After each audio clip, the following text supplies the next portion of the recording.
Ever since you were born, without your knowledge, others put you into the monetary system. Birth certificate, name, then ID, and so on. All are written papers, mostly on a computer and printed through a device. What is seen on those papers is called language, which we will discuss later. You need to be aware that those are just papers with some marks on them.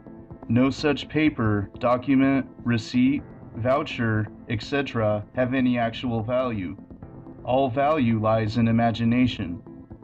If you accept an ID to be your identity, it will be.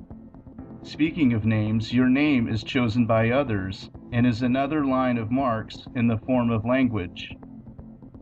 You are also limited with your choice of a name because you can only use a certain number of letters or groups. These letters will be converted into sounds, and you will recognize yourself through them. The same goes for others. Personalized sounds for individuals that can be changed by different procedures at different stages of life. Many people have the same name, so they aren't actually personal. So we know the reality about names. They represent a group of letters, marks, through which you identify yourself, and the documents have no value if you do not assign it.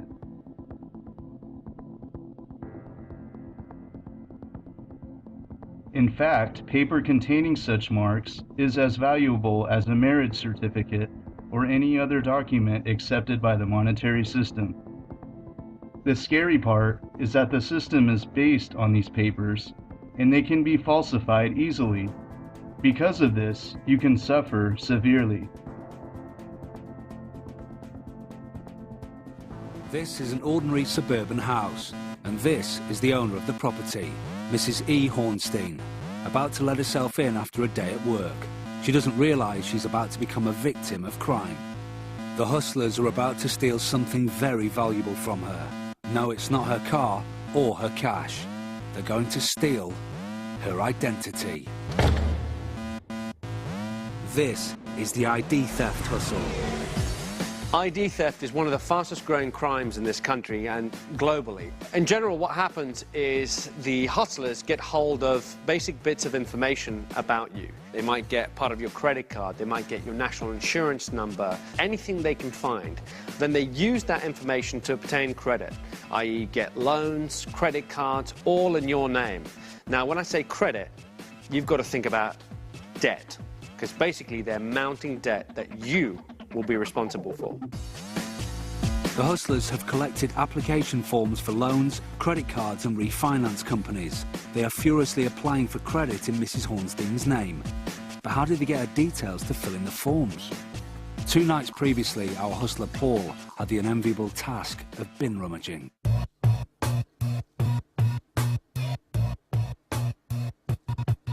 Under the cover of darkness, Paul finds the alley behind the Marks' house where rubbish is thrown. Having retrieved the bin bags, he starts to perform his dirty deed. He looks for any discarded documents he could use for ID theft. And bingo, it looks like he's hit pay dirt. 2 of Mrs. Hornstein's utility bills have been discarded amongst the rubbish, which, as experts will tell you, is a common way to lose out to ID fraud. One of the ruses that the criminals use to get hold of this information is to go through your bins. It's not at epidemic levels. I don't want you to think that you know, every day somebody is going through your bins, but it could happen. If you put any bills, any personal details in your dustbin, there are people going around late at night taking your rubbish away. After sending the forms off and waiting 2 weeks, our hustlers have now received 3 credit cards with a total credit limit of £10,000 in the Marks' name, Mrs. E. Hornstein. Rather than spending all this money fraudulently and ruining the Marks' credit rating, Alex and Jess are on their way to confront Mrs. Hornstein to demonstrate how shocking this crime really is. They have packed a purse with receipts, documents and the credit cards obtained in her name. At the Marks' address, our hidden cameras watch the action. Hello. Hi, are you Mrs. Hornstein? Yes. Yeah, just found your wallet outside. Have you? Is that not your wallet? That's my name, but it's not my stuff. We just found it on the floor. Outside. Oh my God! Somebody's. This is Solmai's name. Are those not your credit They're cards? not mine. In fact, How strange. Mr. Hornstein, I'll be honest with you, we didn't just find it, we actually made it. What? Well, we've also made this. This is a loan taken out in your name for £12,000. It's been accepted.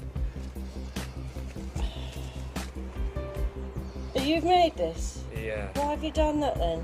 Can I get a jumper on? I want to go inside. That's all right, we'll wait for you here. I'll show you exactly how we've made things.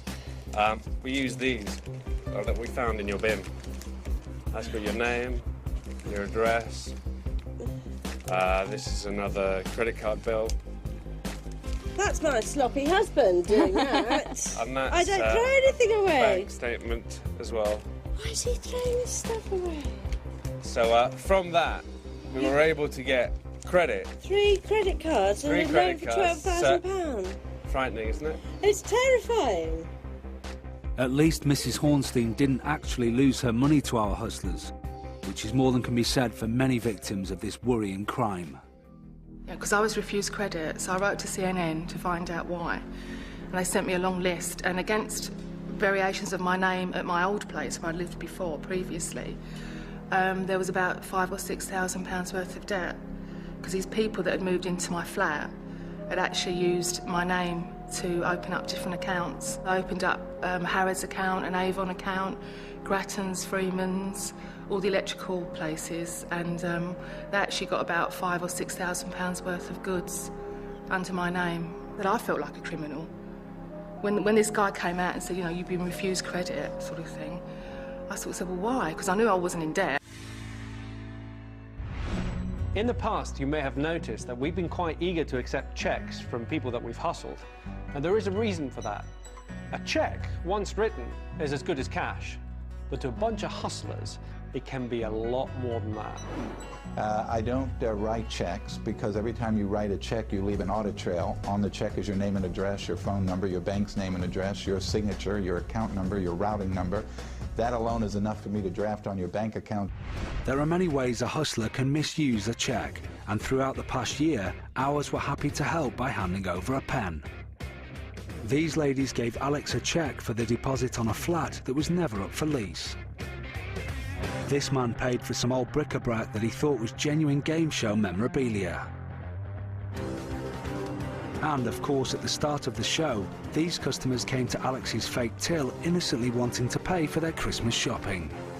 All these people thought they were safe paying by cheque, and usually they would be, except they made the mistake of signing with the hustler's pen. Now, what I have here is one of the checks that we got. It's for £50, made payable to Mr. Ian Steele. Okay, so this has been written with our pen. So if I take our pen, which has got an eraser on the top of it, which we took out when we did the scan, if I use that eraser, I can basically get all the information out. And the only thing, of course, I'm going to leave there is the signature. So now I can use a real pen.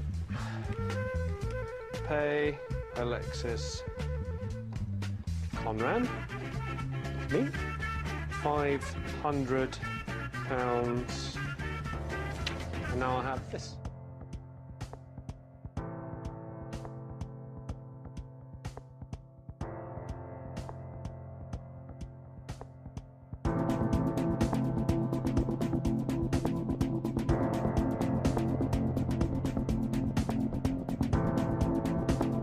Individuals must be kept track of in a system to report on environmental capacity, to have a medical record, and an identity in that group. But this falsehood must be separated from reality to be accepted as a status agreement identity. Your identity will not be present in front of others, only software, which will keep track of everything for your benefit.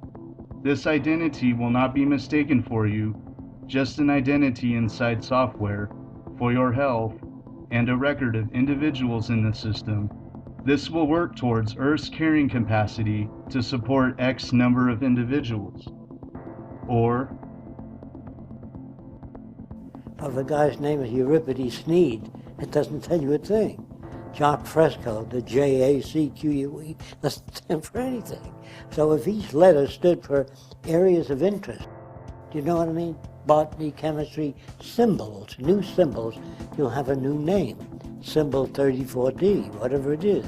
That'll tell you what the person's like, instead of you saying, where did you come from, where were you born, what are your major areas of interest. Their name will tell you that. I'm an aeronautical engineer, you know what that means. I'm an aerodynamicist, I'm a chemist, you know what that means. So if a guy comes up and says, I'm a chemist, and I'm D4, that tells you a lot. If a guy says, well, I'm just a painter and I paint whatever I feel like painting, well, that doesn't tell you very much about the person. So I would say the names of people will tell you all about them in the future. Otherwise, it becomes cumbersome. If you want to manage the earth intelligently, you can't go on inventing Latin names for a flower that's 3 feet long. No, God feels good because he composes it of Latin symbol. In medicine, they have that too.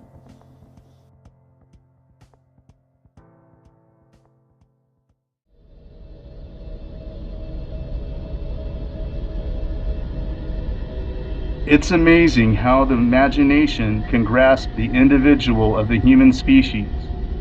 How pieces of paper with some marks on them can compel, force, excite, or scare the human being.